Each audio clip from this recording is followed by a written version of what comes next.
This is our home. This is our castle, our anchor in the heaving heart of Dublin. A place where history was made and victories won, where cobbles dance with shadows from the sun. Let us throw open the doors to let light shine through this precious treasure of our city.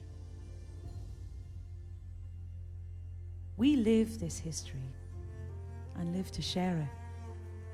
A nation of storytellers and skill, weaving our yarns from the textured fabric of our past. Step into a space for today and tomorrow, knowing this place has many yesterdays. Fill the walls with melodies of pride, bright visions of victory, and welcome this new era into the modern day. These stones that form foundations of the state, carved with memories and placed with care. Here, the rock, the mason's crafted block wants you to come and sit a while. Climb the ramparts, unlock new vistas, and feel a cloak of calm settle on your shoulders. Share in the space. Convene with friends in this communal place. Your castle calls to you and draws you to her walls. One nation with no kings or queens or monarchy. Yet in this hallowed place we gather to celebrate our sovereign state, our freedom, our future, your home and your castle.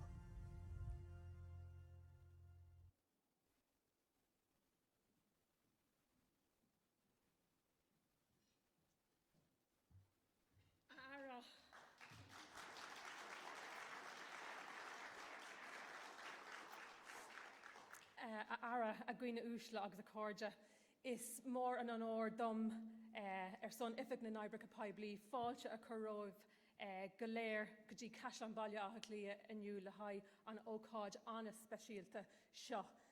Minister, distinguished guests, colleagues from across Dublin Castle campus, stakeholders in the sector, our friends and colleagues across the service in Dublin in particular, but right across the country. It is a great pleasure on behalf of the Office of Public Works to welcome you here today for the launch of the Dublin Castle Strategic Framework Plan.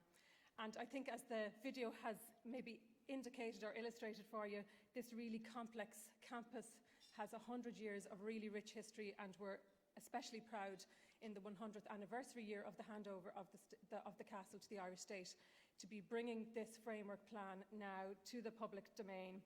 And it's a really important piece of work for us, and that we have worked on with a number of strategic partners to plan for the future of Dublin Castle. We have 100 years of caring for it and looking after the castle to reflect on, but we also have to look forward in terms of how we frame the conservation and the presentation of the castle in the future, and that is the purpose of this strategic framework plan.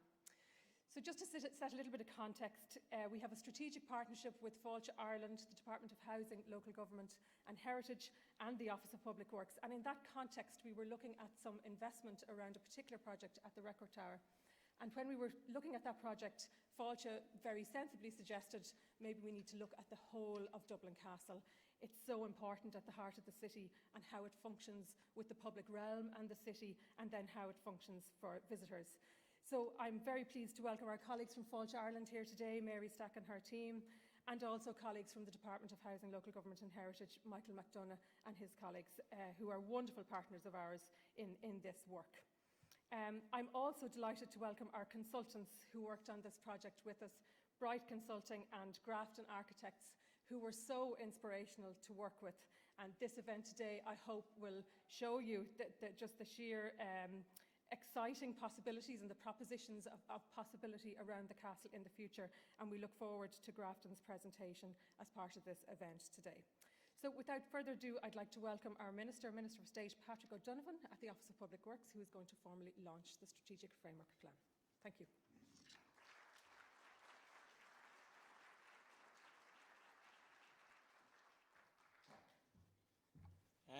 Thanks very much, Rosemary, and thanks very much for the warm welcome to everybody. And I'm delighted to be here. And I'm delighted to be here for a number of reasons. First of all, that video there was absolutely excellent. Whoever the people are behind it, I think it really captures what it is that we're about here. Because while this is Dublin Castle, it's not Dublin's castle. This is Ireland's castle. And this place really can trace the modern Ireland from its foundation stones in medieval and even beyond that, from the Dublin right to more recent events when the cabinet was meeting here in some difficult circumstances, trying to chart their way through a pandemic. And as somebody who's a huge interest in history all my life, growing up as a child, watching events like Charles Haughey and Margaret Thatcher meet here, Ireland's first presidency of the European Council meeting here, and you're saying to yourself, Scott, he had a great childhood, didn't he, watching this stuff. And then latterly, the first woman President of Ireland to be inaugurated here, the second woman President of Ireland to be inaugurated here, the referendum results that were announced here, and the change that has taken place in Ireland really being charted through here. And events like the New Ireland Forum, right through to the pay talks that were initiated at a time of economic carnage in the 1980s, to a situation where we have now where this room is used for a variety of different uses, and I was only talking about it this morning, the National Economic Dialogue and the State Apartments being used for events that I never thought in my lifetime that we would ever hear those 5 words, a Uachtaráin agus a Carja, the most important state visit of the late Queen Elizabeth II to any country in the world, in her own words, was to hear, which culminated here. So there is so much that identifies and describes us as Irish people that are found within the walls of this place. And of course, in my own political tradition, the one that I particularly am most proud of is the date on which the Irish people themselves, through self-determination, were given that right of self-determination by Lord Fitzallen on behalf of the British Crown at the time. And this was an absolutely momentous occasion in the context of what had been happening in the years running up to it, where this place was the symbol of oppression. It was the symbol of conquest, of the conquerors and the conquered. And here you had a post office clerk from outside Clonakilty coming into this place together with another small group of men of his own age, all in their mid-30s, and they were taking possession on behalf of the Irish people of a place that symbolised everything that was wrong about Ireland to create something that was something new and something good about Ireland. And that's why I think collectively, regardless of our political traditions, regardless of our backgrounds and regardless of our jobs, we all can take a huge amount of pride in this place, because this is the birthplace of the modern Irish state, the independent Irish state, the 4th longest continuing serving democracy in Europe, a place that we can all be very proud of. With its ills and with its wrongs, it has more rights than wrongs, though, this country of ours, and this place is central to that. And I, as Minister for the Office of Public Works, am hugely proud of the team of women and men that work in our department that have the responsibility of looking after this. So that's the off-script part, and I better get back to the script now because they're going to be giving out to me. Because this project has grown out of many of the OPW strategic partnership, which we have already throughout the country, developed with the Tourism Development Authority Fáilte Ireland, and I want to recognise and welcome Fáilte Ireland. I was Minister with responsibility for them before as well. It's not that I'm more proud or less proud of OPW above Fáilte Ireland, I'm proud of you all. So the partnership aims to invest in heritage sites across the country, and this has been done in several locations and has really been done successfully up to now. And in the case of Dublin Castle, the partnership has examined the status quo and explored how we can work in the years ahead to evolve, improve and develop everything associated with the campus here. The plan that we're launching here today has closely examined the physicality of Dublin Castle, our neighbours, where to space, the locations and all of the impediments associated with that as well. In addition to it, its importance as a site of national memory and history, and it's a place of workplace and an important part of the city as well when you consider the number of people that are working here. And history is important, and look, as somebody who is deeply interested in history, it is important. But the future is more important, because we can't live in the history, we can only live in the future. And that's why this place has to be more than just about looking backwards. It also has to be about looking forwards. And within our walls here, we have revenue and Garda Síochána, among others, and it has continued and will continue to be an important place for the government to conduct businesses, from conferences, as I said a while ago, European meetings, and hopefully never again to see a cabinet meeting unless another pandemic comes back to us, but you never know. While the state apartments offer history to visitors and hospitality to visiting dignitaries, the castle is also the home to the Coach House Gallery, the hugely popular Dublin Garden, and the internationally renowned Chester Beatty Museum. And in recent years, the Upper Castle Yard has in fact become the outdoor living room of the citizens of Dublin, something that I'm looking forward to as well on the 8th of December, the Christmas market back here again, hosting everything from cultural nights, not to mention, as I say, the Christmas events. It is to consolidate support and allow for the growth of these functions that we undertook the creation of a strategic framework plan. And we are hugely thankful to and very lucky in doing so that we were able to engage a team of so many talents that have international experience. And to mention a few, Bright Consulting team was led by Grafton Architects, probably the best, undoubtedly the best proponents of architectural profession in their field today. And their list of awards is so long, it wouldn't be fair to try and summarise them here today. But in turning to their attentions in relation to Dublin Castle, they were ably supported by the award-winning Dublin firm of Bernard Seymour Landscape Architects, who have completed work in a number of different places, including Nanonagel and Spike Island, as well as in Dublin's Christchurch Cathedral. And as former Minister for Tourism, you get to visit all of these places, and one of them is even better than the next.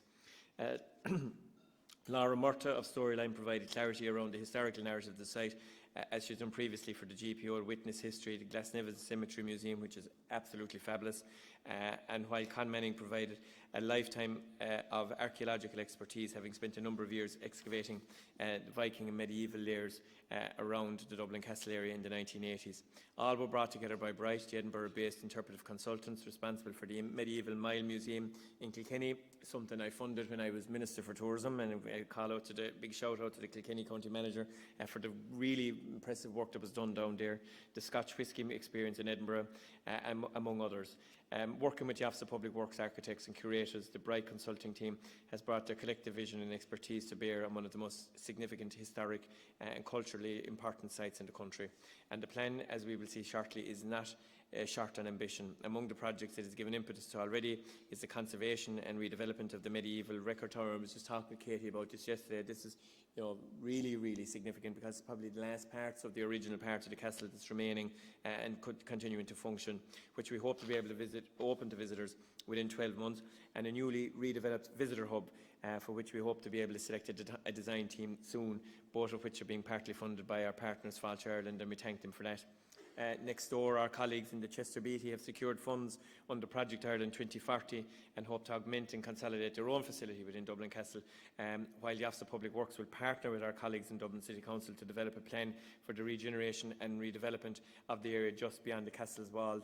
And I should say, just in relation to the Chester Beatty, the recent exhibition, and again something very close to my own heart politically, I never thought in a million years that I would see, and thanks to the National Archives for doing it, but again it gives you a significance, I suppose a flavour as to what goes on here within the castle walls, that you can come face to face with the most important historical document that sets out the foundation principles of the Irish state that we know today, the treaty, as it's called, the treaty between the United Kingdom of Great Britain and Ireland as it was at the time.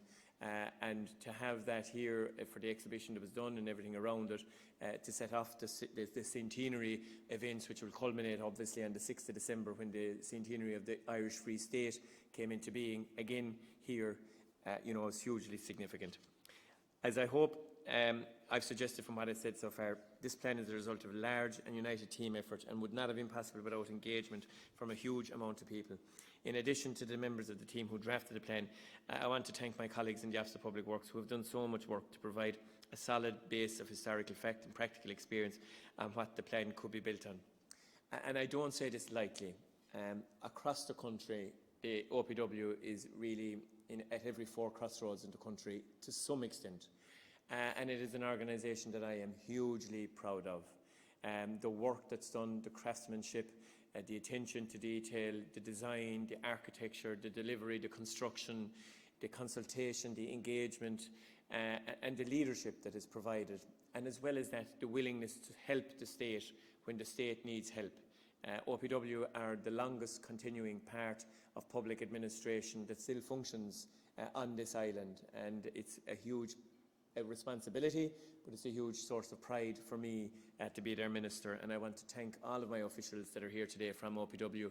You really do a fantastic job, and whatever happens on the 17th of December, we just have to wait and see what happens on the 17th of December.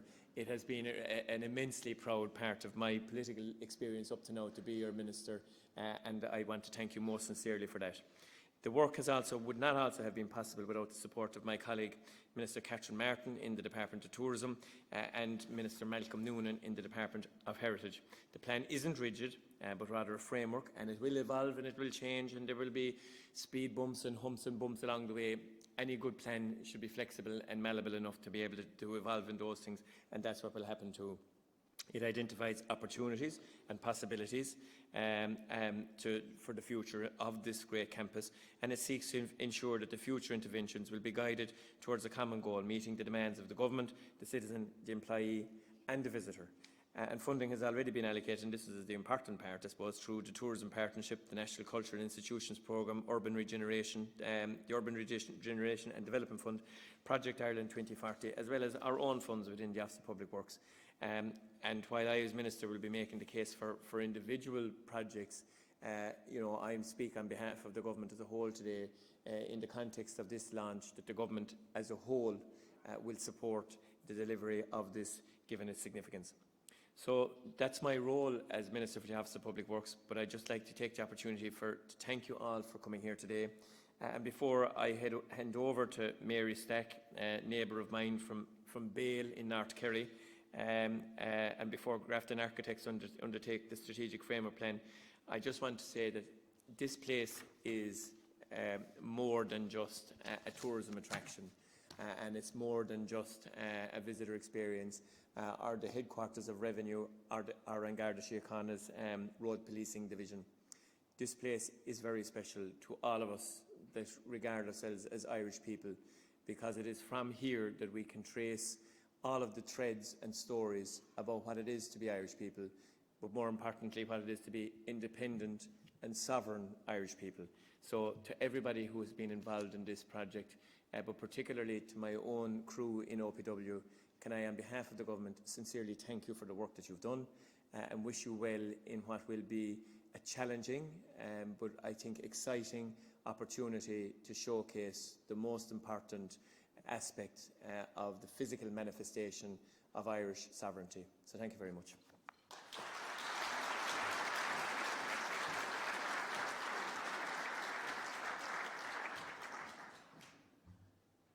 Thank you so much, Minister, and thank you for your support. And we're so pleased to have you as our Minister, and you're very connected with our work, and it's hugely appreciated by the team.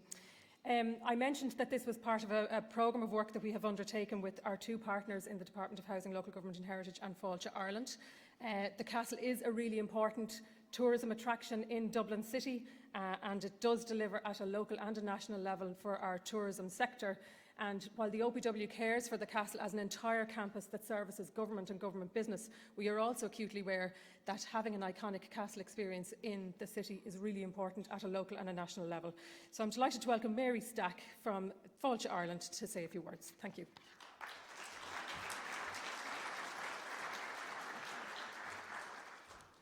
Good afternoon, everybody. I always feel like I kind of get the short end of the stick when I have to go after Minister O'Donovan. That was a lovely speech. I think you absolutely nailed the essence of Dublin Castle and what it's all about. And the video, I hadn't seen that video before either, and it's incredible. So again, well done to Katie and the team and everyone in the OPW for that. It's really lovely. I am delighted to be here with Minister O'Donovan, you ladies and gentlemen and colleagues, for the launch of the Strategic Framework Plan. And I know people have touched on this already, but I do just want to reiterate that this was a key activity within our strategic partnership. And that partnership between the OPW, the Department of Housing, Local Government and Heritage and ourselves has been running for about 6 years now. And many of the colleagues involved in that partnership, I know Michael McDonough and his team are here, Katie and Rosemary and the OPW team, and my colleagues Joanna and Liz from the Dublin team are here as well. And we're very proud of that partnership because over the last number of years, we have managed to deliver a significant capital works programme. And even just in the last year alone, we've opened the new visitor centre in the Customs House. We've opened the visitor centre in Naus, part of the Bruna Boyne complex in Meath. We've had the Blasket Visitor Centre refurbishment in Kerry and the Cage Fields in Mayo. And that's just to name projects in the last year. And that partnership will continue into the future. We've got a lot more exciting projects to come. But I do want to acknowledge, I suppose, the hard work that has been done by all partners, because we've continued to deliver those projects in the face of COVID-19 restrictions, in the face of inflation, which of course has impacted every project, and now of course the war in Ukraine. And I guess I just wanted to acknowledge the work of all of the teams involved and to say thank you, and that I look forward to working with you in the future on that partnership. But today is of course about Dublin Castle, and rightly so. And as I mentioned, this is a key project under that partnership. And it's really important to bring the stories of an iconic place like this to life. And I think that is really what this strategic framework manages to do. It's a large complex. It's a complex complex, and there's lots of stories here and lots of different buildings that maybe aren't intrinsically intuitive to people that don't know the place or that are from abroad. So it's really important that we tell those stories in a way that makes sense, that's exciting, and that encourages more people to come to Dublin Castle. Now, it is a living place, and we acknowledge that there are lots of different functions to the place, and I think the video showed that in particular really well. Lots of different people use the place to celebrate, to work, to visit, and we want to maintain and showcase all of that, because I guess from a tourism perspective, that's very unique. And the role that it continues to play in modern day Ireland is something we're very proud of, and that we want to continue to showcase to visitors and to Irish people alike. Of course, it's already a very popular tourist attraction, and visitor numbers here have trebled since 2012, which is incredible, and it's amazing to see, but with that comes a responsibility to manage those numbers. And that's why I think a framework like this is so important, because it sets out a roadmap, a long-term vision for what that investment should look like in a managed and sustainable way, and we're very proud to be partners in that. I guess in recognition of that and how important it is to keep investing and managing Dublin Castle as a place for everybody, we already have 2 key tourism projects underway, and Rosemary touched already on the Records Tower project, which is a very exciting project, and we often hear it described to us by tourists as the bit that looks like a castle, and I suppose it is. You can see it there yourself. It's actually on the slide behind me. And just opening that up to people is really exciting. Visually from the outside, you can see people are always quite interested and taken with it. So again, just to be able to provide better access to that, opening up the 4 floors, putting in a new museum linked by a lovely stone circular staircase is going to be really incredible. A great addition to Dublin Castle, to tourism for both Dublin and Ireland. But the second project, and I should say that's a €4 million project, again, joint funding by ourselves and the OPW. And the second project then is the new Welcome Hub that I know Grafton Architects are going to go into a lot of detail on, so I don't want to go into too much detail there, but just to say, again, I think a visitor attraction of this scale, 430,000 people came here in 2019, unique visitors to Dublin Castle. It's important that there's a really strong sense of place when you get here, and maybe that doesn't exist as well as it could do for an iconic attraction in a capital city. So the goal of that really, and it was the first priority identified in this plan, and one that we've moved on very quickly. We're putting 4.7 million into the project, again jointly funded by the OPW and ourselves, 50-50 funding there. And the idea there is just to create that sense of arrival, that sense of place when you get here, to orientate visitors better, to give them state-of-the-art welcome facilities, new exhibitions, and to create that link between the Upper Yard and the beautiful Dublin Gardens and the Chester Beauty. Again, better visibility and accessibility and interpretation, I guess, of the entire campus. So a really important project, and really looking forward to getting started working with that with the OPW and the department in 2023. Yes, 2023, next year. So I guess we do all of that, though, with a view to making Dublin a better place for people to visit and a destination that people want to continue to visit. I'm here with my colleague Liz Halpin from the Dublin team, and Liz recently led out on a regional tourism development strategy for the entire Dublin region. The aim of that, of course, to provide a vision, a long-term vision for sustainable growth of tourism in Dublin over the next 10 years. But part of that, and within that, is the potential to do a plan, a destination experience development plan for Dublin City. And Dublin Castle is going to continue to play a key role in that. It's a key anchor attraction within Dublin City. So again, we look forward to working with our colleagues in the OPW and the department in delivering that DEDP next year. I want to finish, I suppose, as I started, by saying thank you to everybody involved in the development of the strategic framework plan. It was a pleasure to work on it, I have to say, and great to see all the opportunities open up as we went through the plan. And I think it is really exciting, and I hope you all enjoy the presentation that's going to come in relation to that. Rosemary, I want to thank you and all your team for all of the work you do, Michael, McDonough and yourself, and all the work your team do, I suppose, in working on the strategic partnership with us. But I don't want to finish without thanking the people of Dublin Castle, the staff of the OPW who work in Dublin Castle on a daily basis. I can see all the hard work going on at the moment, setting up Christmas at the Castle. I know the events team is involved in overseeing that. And I know that'll be brilliant again, as it is every year, a sold-out visitor experience.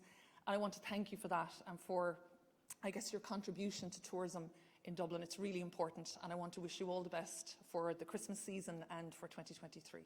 Thank you very much.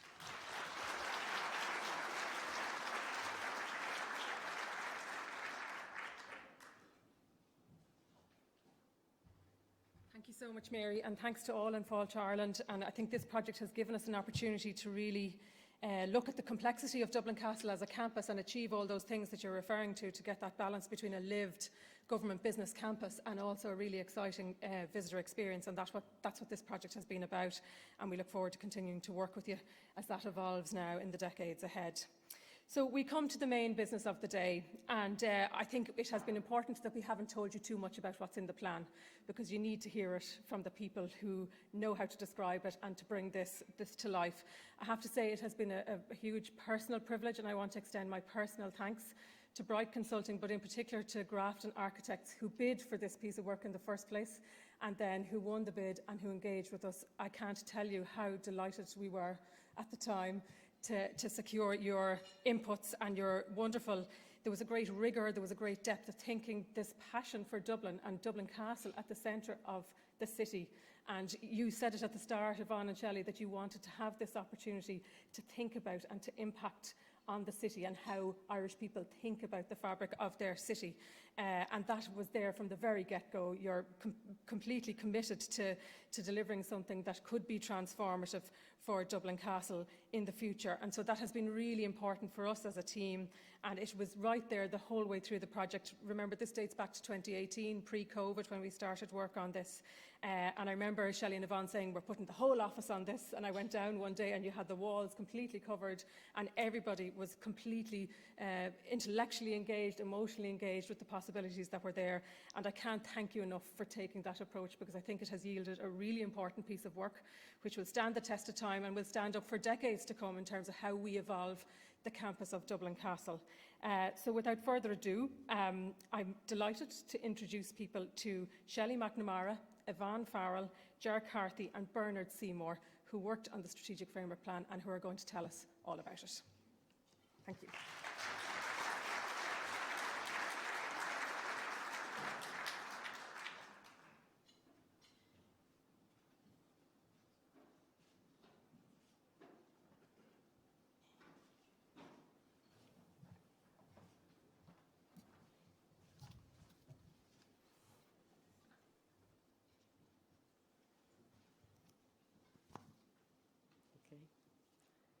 Mar a dúirt Rosemary Collier is mór an unordúing a bheith anseo I gceisleán bailach lia chun an phlean seo a láinseáil. Good afternoon, Minister O'Donovan, distinguished guests and colleagues. I'll just begin. We are delighted to have this opportunity to work alongside the Office of Public Works, in partnership with Board Fáilte, the Department of Housing and Local Government and Heritage, to develop this strategic framework plan for Dublin Castle being launched today.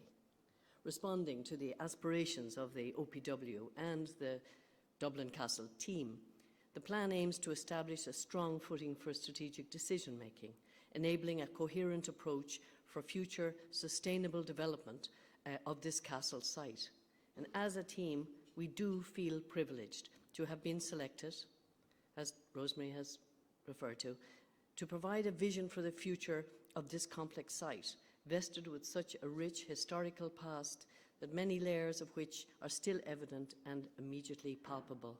We look forward to seeing the various aspects of this vision realised over time, protecting the cultural value of this site, making it more accessible to users, linking it into the city in terms of its visitor numbers, but also to the wider public.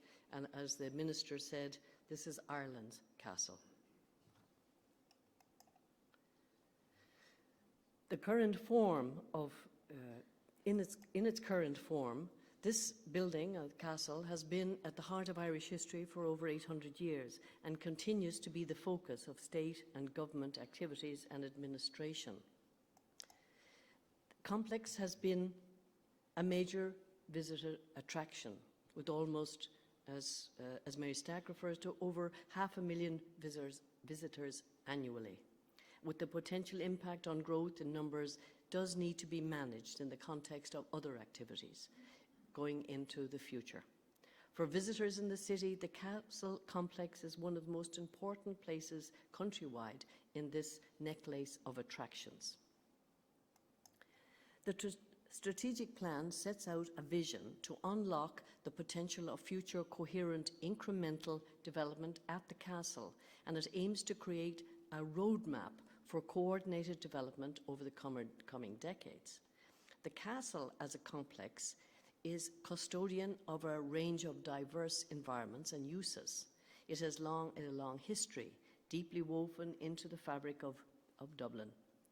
Its many constructions have stood in the presence of some of the most significant historical events, already referred today, to have occurred in this state.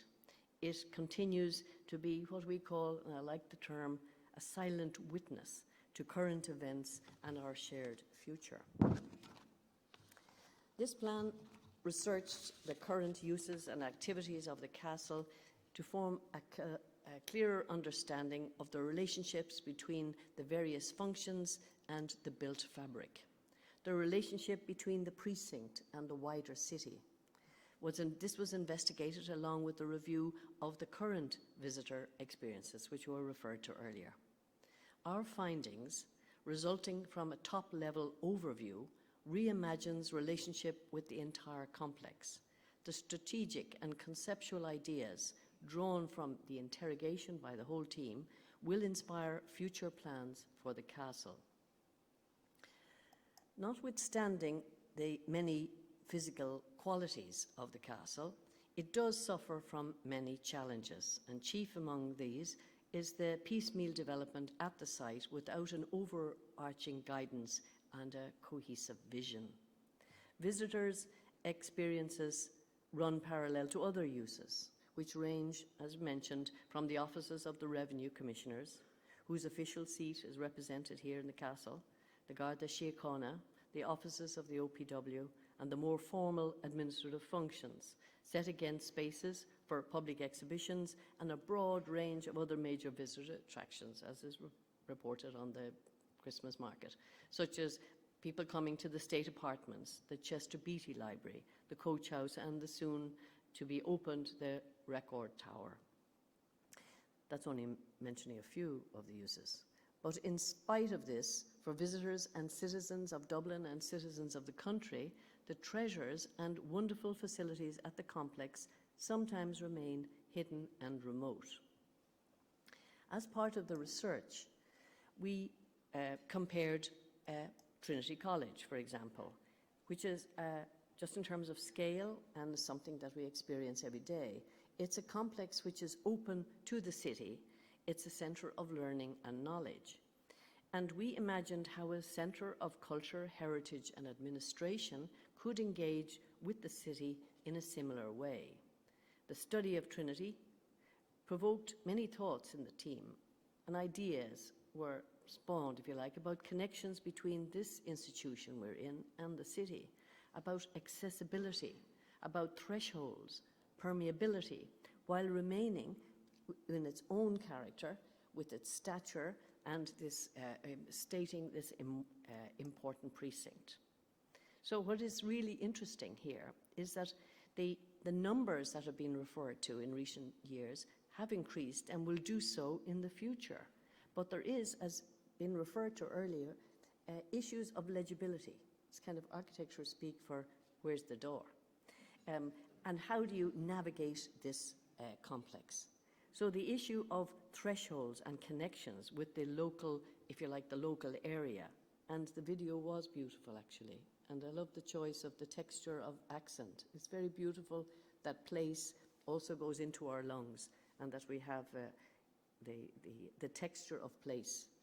I don't know how I hide my Offaly origins, but to stand in the capital city and to be part of this is truly something very moving. It's very moving, actually, to stand here in this place to talk about the vision and the research of the whole team.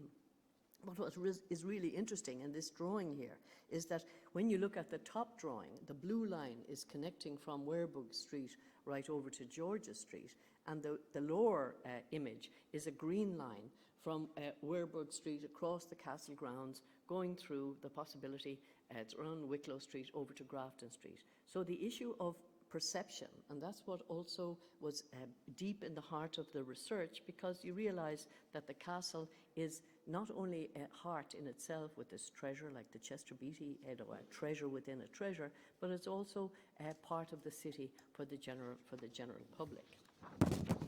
Given the complexity of the building fabric, the various history and uses that comprise Dublin Castle, it was deemed necessary to position the work from the outset in a way that provides a conceptual overview and strategic thinking.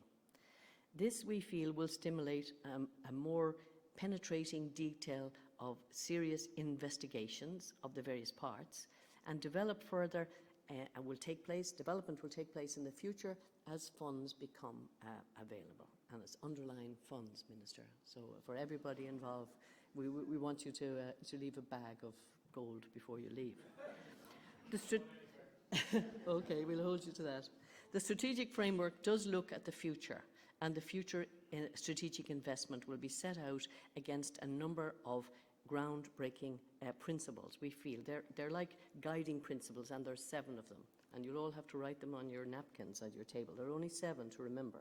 One is to promote the wider understanding of the significance of Dublin Castle as one of Ireland's premier cultural and historic sites, which is easy to know. The next one is to position the castle as one of the key visitor attractions in the city of Dublin and in Ireland. And 3, to plan for the growth of the visitor numbers expected in the coming decades.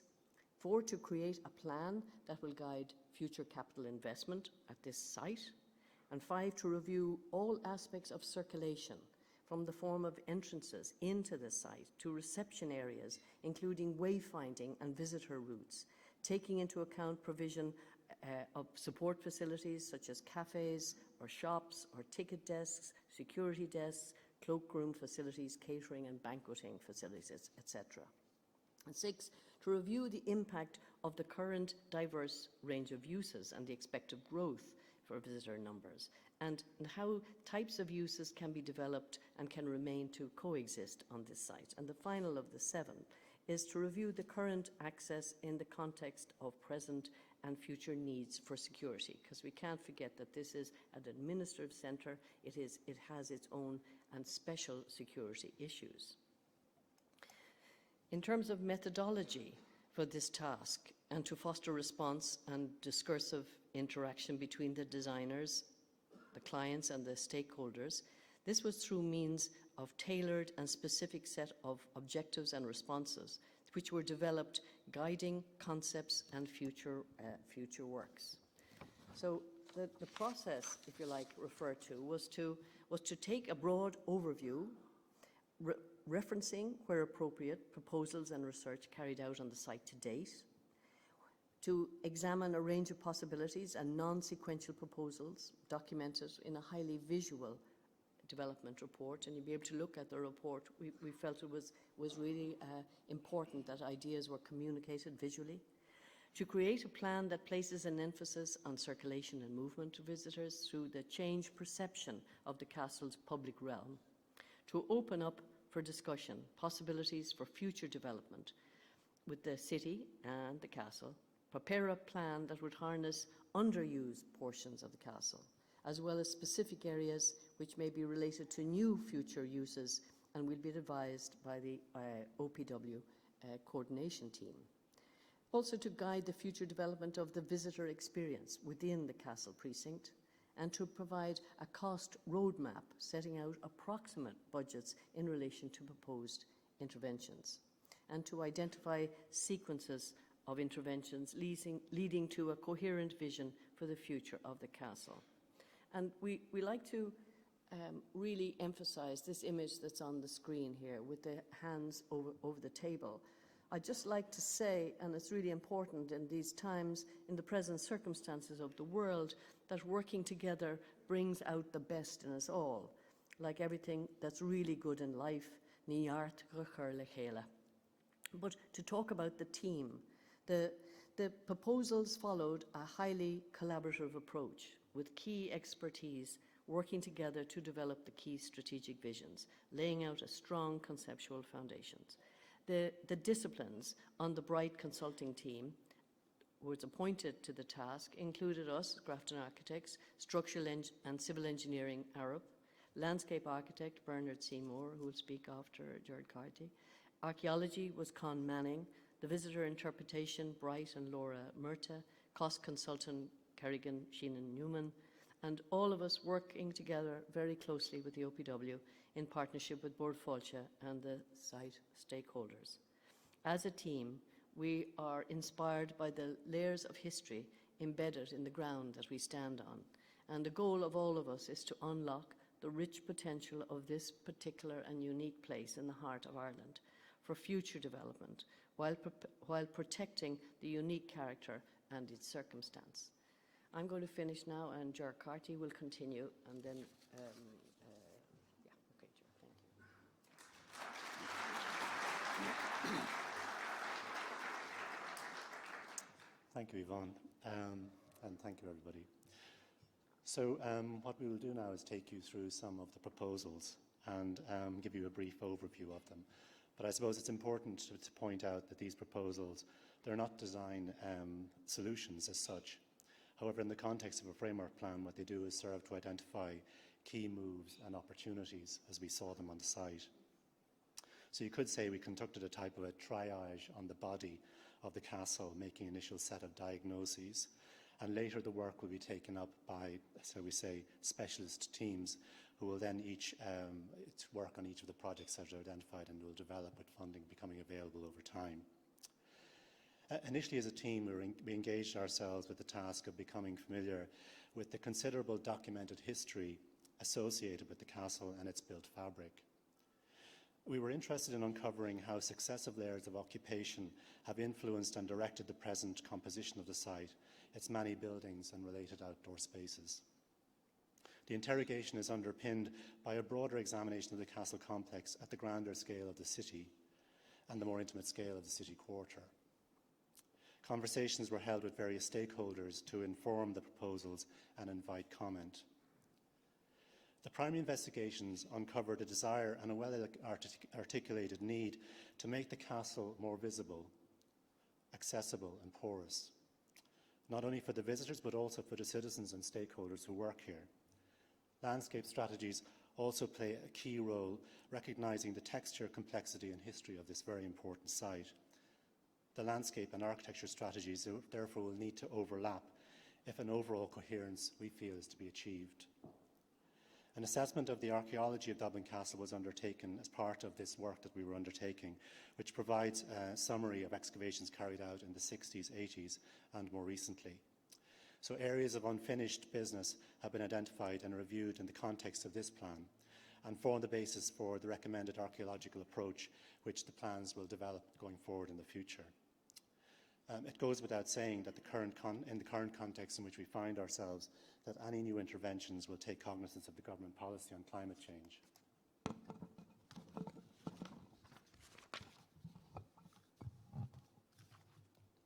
Excuse me.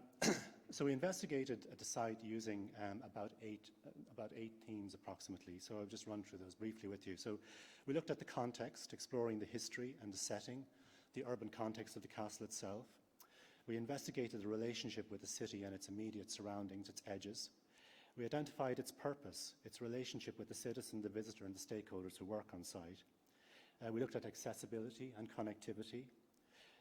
We were trying to locate the castle in the city. Sometimes it's very difficult for people who are wandering around the city to actually know where it physically is located. It's quite well hidden, actually.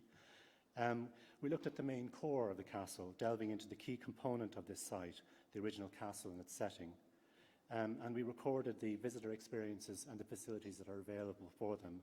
And of course, last but not least, in that overall list, we looked at the activities and uses that go on here on the site, and how new uses might be accommodated, and how existing uses might be able to expand or work in better environments.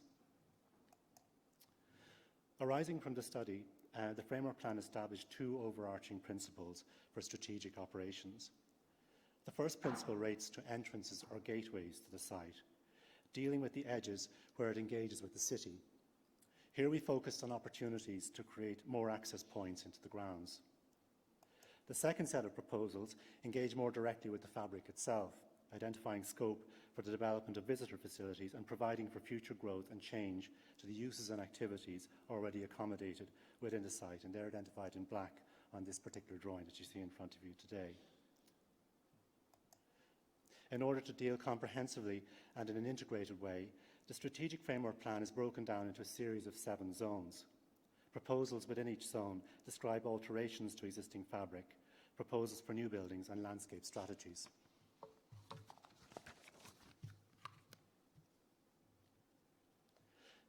Zone 1 we defined as the main castle core, the original castle and its immediate setting. Within this area, we set out a range of proposals, as you can see from this drawing. This is the centre of the whole complex.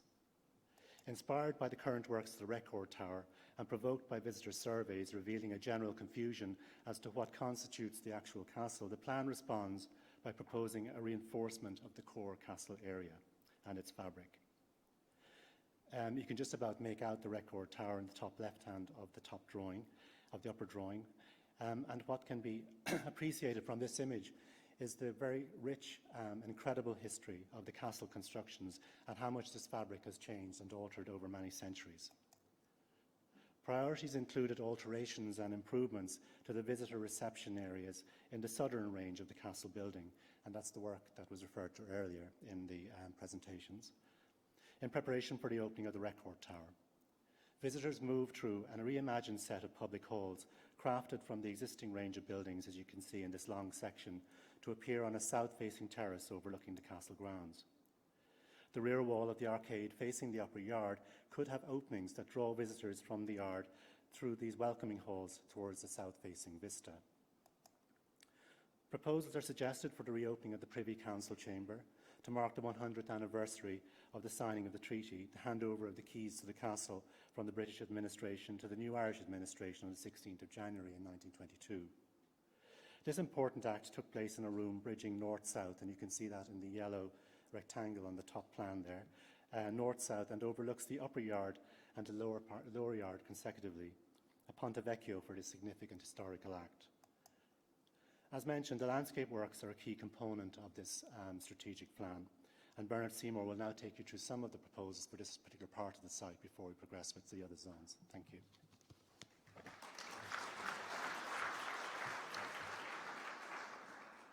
So the landscape here is really largely concerned with public realm, and it's the thing that everybody sees, whether they're working here or passing through. And of course, it's also about the presentation of the buildings and kind of devising something that's appropriate for response to such beautiful architecture that we find here. And we know that at the moment when you come under those very elegant, possibly the most elegant trees in Dublin on the entrance from Dane Street, you come into somewhere with a kind of a very unusual tilted plane of a square, which is, got a particular treatment and has sometimes car parking in it. And it's a little bit underwhelming. So we're looking at maybe, in this instance, for the lower yard, doing something just very subtle that kind of shows off the buildings to better avail, and also maybe interpret something fundamental that's already there. In this case, there's the Poddle, the underground river that runs through the site, and we feel that by interpreting the line of that in some way, we can kind of pick up an interpretive trail throughout the site and do some subliminal guidance throughout the site as well. And then the solution we're looking at for the actual paving of the square is a kind of a stone treatment with a very faintly and subtly engraved pattern that kind of directs you to the upper yard and takes advantage of the slope. Because when you have a slope, you can read a pattern better on it. So we have devised, or you could even say maybe when you see the next slide, copied to a degree something from the Siena, the Campo in Siena, in terms of the pattern. I mean, everybody looks at precedents for these things, and in Italy, of course, and in other places too, historically, you see some very nice solutions to these things. There's also the hope that at the top of the upper yard, we will eventually maybe find a way of accessing directly the undercroft and that whole underworld that's interpreted down there at the moment. And we were looking in the top right-hand corner there at solutions where spaces were carved out to allow access into such spaces. So we're kind of considering all of that. But it's very important that when we have the final solution, that it looks a little bit calm, doesn't have too many fol-de-dols attached to it, and that you can read the very strong and layered architecture of the site, and somehow your eye is drawn to the progression of space to the next place, but that there's still enough to gauge your interest in the space, and also, very crucially, that there's maybe some seating so that people can take a rest within it for a while. And then that space becomes kind of freed up and decluttered, and becomes a place where, it's a natural backdrop for exhibitions and events, set against a beautiful containing architecture.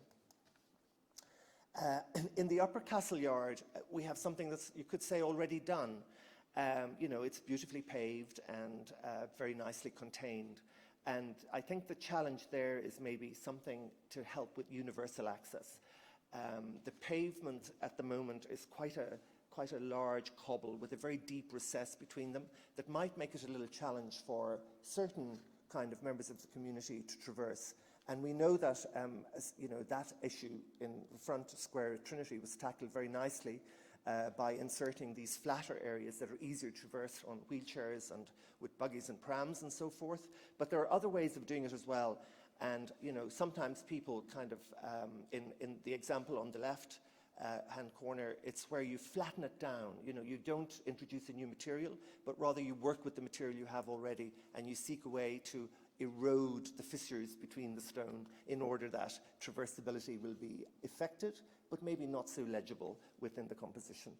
This square, we feel, is very ideal as well for loose furniture of a high quality to be placed there for the seating rather than permanent fixtures.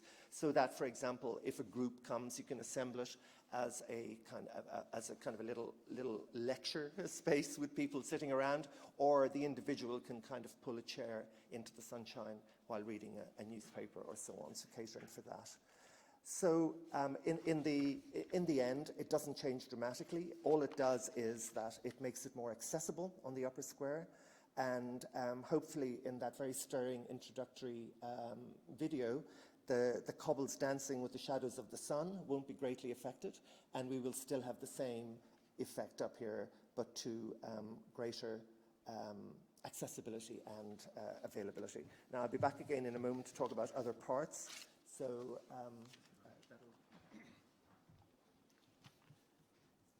So as you can see, what we proposed through those landscape strategies for the upper yard has the potential to become more involved in the life of the city, drawing the city into the castle. And this was certainly something that was expressed earlier in a lot of the presentations in terms of the ambitions for this space.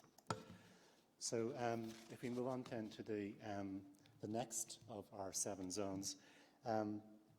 So it lies to the southwest of the complex, adjacent to what is now described as the Valentine Quarter, facing towards Stephen Street. So a number of operations are considered in this area of the complex. Chief among these, the plan envisages the reopening of the Stephen Street entrance, a means to reroute all the vehicular traffic through this new access point and liberating Ship Street, the Ship Street entrance, which runs along the bottom of the castle precinct, entering from Ship Street itself, and making it more pedestrian-friendly and more open for pedestrian users to enter and use that part of the site more freely with less traffic. The Chester Beatty Library, it's one of the many significant treasures of this particular place, this particular complex. The plan expresses a wish to create a setting and arrival space for a proposed expansion of the Chester Beatty Library, facing south towards Stephen Street, providing a new city-orientated front, along with much-needed additional accommodation. With the Dublin Garden as a main focus, additional exhibition spaces are proposed to enhance the current spaces on offer at the Coach House, providing for expansion of visitor numbers and facilities within what could be called an exhibition wall, housing new galleries as a screen to neighbouring sites. The stepped galleries could provide rampart-type experiences in accessible balconies and gardens on a number of levels.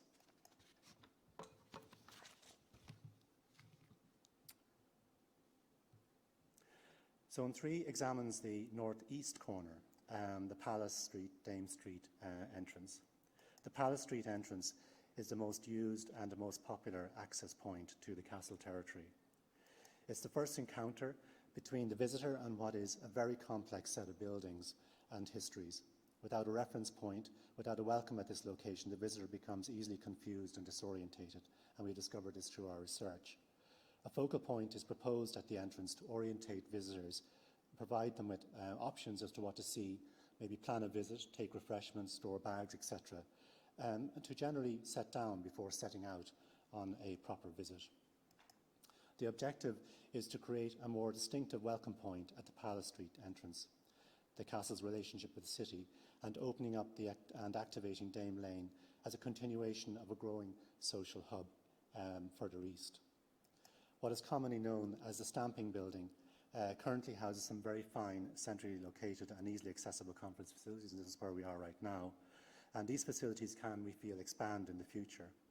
The initial phase sees a cafe or restaurant combine a visitor experience with a unique vantage point facing west over the castle precinct from a rooftop terrace, complementing the facilities that are already here.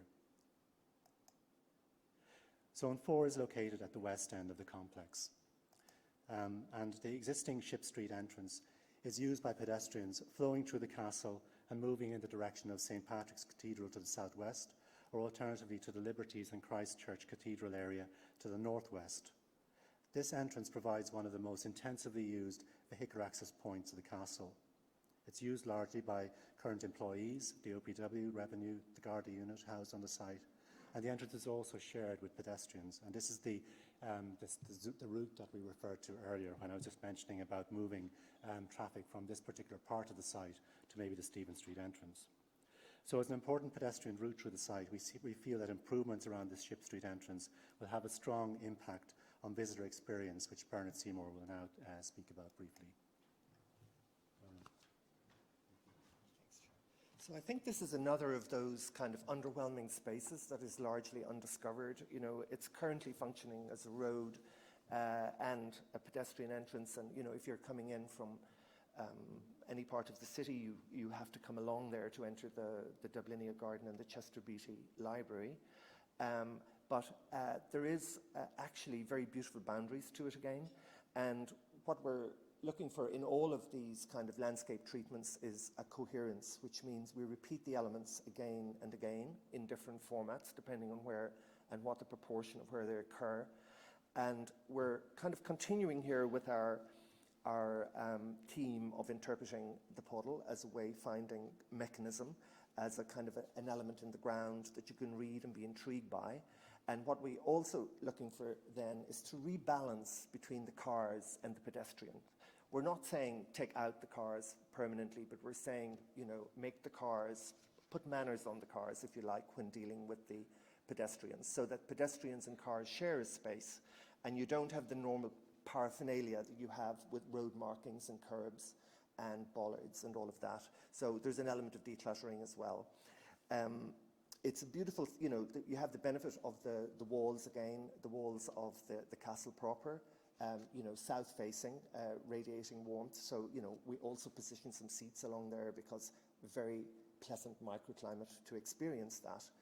And then we're thinking a little bit about, you know, that wonderful experience of seeing the puddle in reality when you visit the undercrofts of the building, and maybe finding some way to interpret that either through sound or artworks, or even maybe literally through some water iteration on the surface at certain junctions, so that we kind of have some idea of the hidden underground world that exists under Dublin Castle, under the campus. So then we have a look at what the space might look like, and you can see that once you treat it on a kind of a common level, and you have the interpretive features and the seating, suddenly you're more conscious of the containment between the walls of the garden and the walls of the castle, and suddenly you have another lovely space, like almost taken from the archaeology of the site and expressed as a kind of another element, another part of the sequence as you move around, and even, you know, moving around on the day-to-day routines. And of course, this can actually continue through, in an ideal world, out on Ship Street Little, out through the gates, and bring us up past that difficult part that leads up to Werburgh Street currently. And the idea would be that you would continue with the interpretation there, but now it's wider after the clearings, and maybe you can have an element of greening that can help with elements like drainage and biodiversity incorporated into this. It doesn't necessarily have to be a hard treatment. And we have the city walls, which continue in a kind of various iterations, appearing and disappearing, all the way over to St. Odians. And, you know, we have another opportunity to interpret those and combine it with some green backdrop. And then if we kind of picture how that might look in reality, we find what we're doing is we're representing the city walls of this place. You have a sensation of their massive heft, and we have a very simple green treatment at the base and the continuation of the interpretive features throughout. And then we have also room for some tree planting here, which again is important for the biodiversity.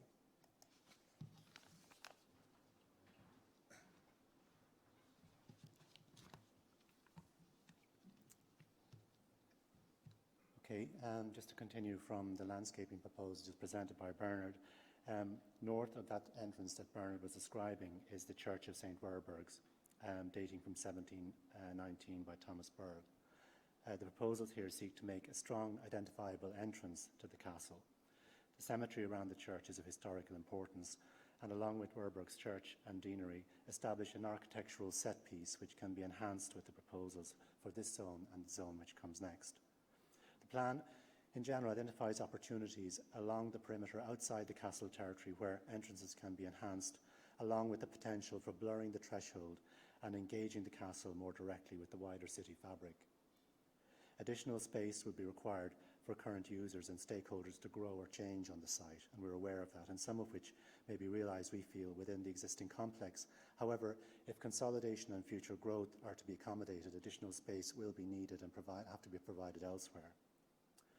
So there are certain sites adjacent to the edges which currently are lying dormant, which, if developed, could enhance the city-castle relationship and cement a new future for the castle by providing sites for additional accommodation, liberating space on the site to allow for other activities and uses to take place there.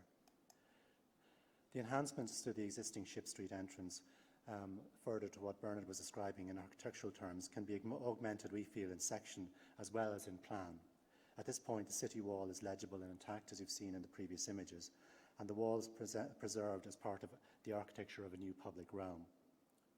We see potential for a new cultural use housed in a substantial building to mark and activate this upgraded entrance.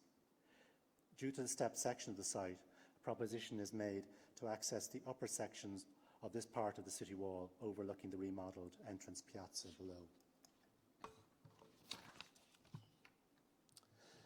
Zone 5 is located on Castle Street, at the junction with the Castle Steps Corner, a unique and wonderful stepped laneway running at the foot of the castle. The OPW currently owns 2 plots of land on Castle Street which back onto the cemetery to the rear of St Werburgh's Church. The framework plan proposes the sites such as these at the perimeter outside the castle boundary can be kind of exploited to create valuable contemporary space to support activities within the castle. This approach retains the seat of each stakeholder within the boundary of the castle proper, with further additional support spaces located in the periphery adjacent to the castle. A new building at this corner site could provide further activation of Castle Street itself, with commercial uses on the ground floor perhaps, and office space accessed above independently. Access to the office space itself could, if desired, be provided at an upper level directly into the castle for security reasons, if so desired. This is Zone 6, which explores the possibility of an entrance from South George's Street, forging a new east-west connection across the city, and you would have seen that in some of the earlier drawings that Yvonne was showing. A route such as this could establish a key axis of pedestrian movement connecting Grafton Street area to the east with St Patrick's, Christchurch, the Liberties, Werburgh Street districts to the west. Should this proposed link be realised, running at the base of the existing castle core, it could become a true pedestrian thoroughfare linking Temple Bar, Trinity College, Grafton Street to Ainger Street, Clanbrassil Street, Francis Street via the castle grounds, connecting to the already mentioned north-south axes and links which facilitate greater pedestrian movement through what's currently an impenetrable city block. Proposals as to where the entrance might be were looked at here, and as you can see in these images, making a connection from the city directly into the castle if that was feasible. And the arrival point is historically documented already in a Malton print, here which we show as reimagined. The new entrance could reclaim this vantage point. Zone 7 is to the north of the castle grounds, a more formal entrance compared to the Palace Street Gate, and we know that there are works already ongoing for this particular site. The Corkhill Gate is bounded by west-facing elevation of City Hall, and on the east by the unusual and very fine elevation of Newcomen Bank, currently the Dublin City Rates Office. The master plan envisages the enhancement of this main formal entrance. Proposals suggest adjustments to the ground treatment leading to Castle Street from Lord Edward Street. A new edge is made to Lord Edward Street, providing an opportunity to address the slope with steps and seating, formalising the area in front of City Hall and the Rates Office as a public space, foregrounding the formal entrance of the castle itself. This small civic space can be shared by both buildings and the castle, drawing the complex closer to the city, we feel. Formal vehicular access is maintained for the President, the Lord Mayor's entrance to City Hall, and the arrival of dignitaries at the castle itself, and of course fire and ambulance services. And these are images which we made of those proposals, as you can see. And finally, looking to the future, this framework plan was produced with the strong desire to create a ripple effect, which will bring dramatic benefits to both Dublin Castle and the wider city. The way in which the proposals have been presented is aimed at assisting implementation in a structured and attainable way. We were keen that no specific time frame would be attached to developments so that they're not compelled to follow a particular order. However, the overview acts as a strong guidance in terms of what is appropriate and necessary, managed in a way which does not block or prohibit the main goals as the various aspects are developed and move forward. The master plan, we believe, sets out an inspiring vision for the future of Dublin Castle. We look forward to seeing it become a reality to some of its many parts. And I'm just wondering, Shelley, if you wanted to make some closing remarks. Thank you.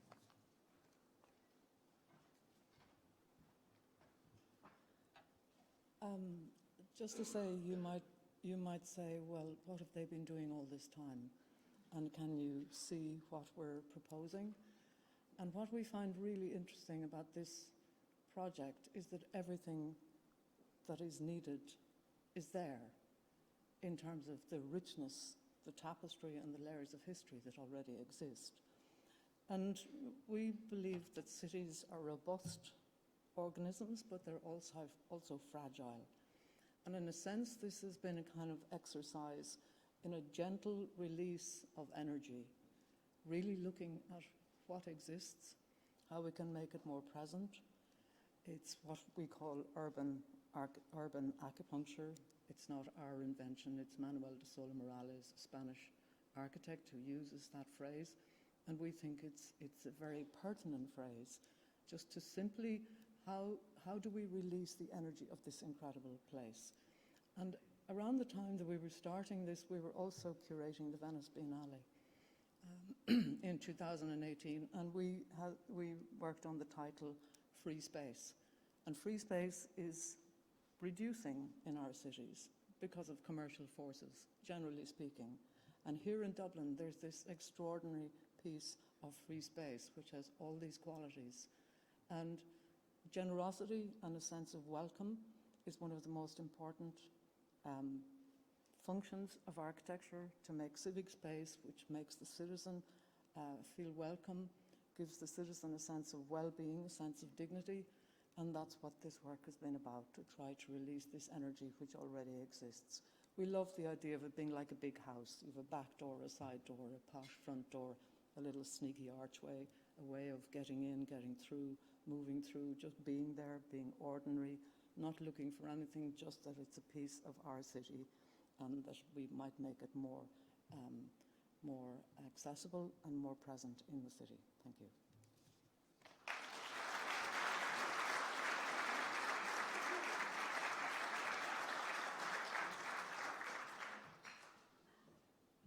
Shally, thank you for those closing remarks, and to Yvonne, Ger and Bernard, thank you so much for talking us through that.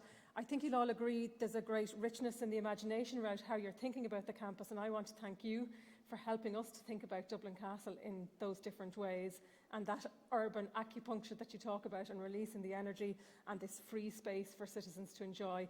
There was so many rich conversations that we had with you, and you brought that very special expertise that you have to this project, and we will be forever grateful for that. And I think for generations to come, this plan will stand up the test of time in terms of how we shape the work at Dublin Castle in the future. So thank you so much for your expertise and for everything that you have brought to this project. I'm sure many people sitting here are saying, where can I see this? Why aren't there copies? Why don't we have hard copies? So we made a decision from a sustainability point of view not to print the full report, because it's quite a large report. So it can be downloaded from gov.ie/OPW. It's on that homepage when you go into that today now, so you can access the full report there and can review the work that the team have produced. There are also 7, I think, boards as well outside, Ger, that speak to the 7 zones. So if you want to review some of the imagery that we've seen in the presentation today, they're available to review as well. So just to conclude things today, thank you so much for all of you for joining us. I hope you have found that interesting and exciting in terms of what might be achievable at Dublin Castle in the future. I want to thank the Grafton Architect team, Bright Consulting and Ewan McCarthy, who's with us today. Thank you so much for all your work. We have mentioned our partners already, so I won't thank them again. I just want to thank a few people in the OPW actually. John Cahill, who's the former head of conservation, I think he might be joining us today, and former Commissioner John McMahon would have been very involved in this project at the outset, so I want to acknowledge their contributions. And indeed Aoife Hurley, who was the senior architect for Dublin Castle when we started on this project and has moved on to the National Museum. I want to pay special tribute to the team at Dublin Castle, and many of you will know Mary Heffernan, the wonderful Mary Heffernan and her team, William Durham, Hugh Bonner, Dave Cummins, and all the team at Dublin Castle, Fergal Martin and the guiding team. We are the carers of the big house at the moment, and we have a fantastic team here, and this project has been a great opportunity for us to continue to think about how we do that work and how we bring that work to life. So also to Terry Sweeney-Mead and Audrey Farrell and the conservation teams who look after Dublin Castle, who do fantastic work with us, thank you so much. And to Katie Morris-Rowe now, who's heading up Historic Properties, and the rest of the Historic Properties team for all their work on this. Alan Sherwood and Jenny Deary as well, who work on the Fáilte programme and who've been involved in all those projects that Mary Stack was talking about earlier. Thank you so much for all your hard work. To the press office in OPW, who've done great work with us today in terms of arranging this event, and to Christian and the events team here and the technical team for helping us present this occasion today. So thank you so much again for joining us. We look forward to working with all of you. Many of you are stakeholders in the city and in the sector, and who will have your role and part to play in this as we move forward. And the OPW looks forward to working with you, and I hope we will get to work again with many of our colleagues that worked on this project. It has been a great exercise for us, and we're delighted to be able to bring it to the public domain today.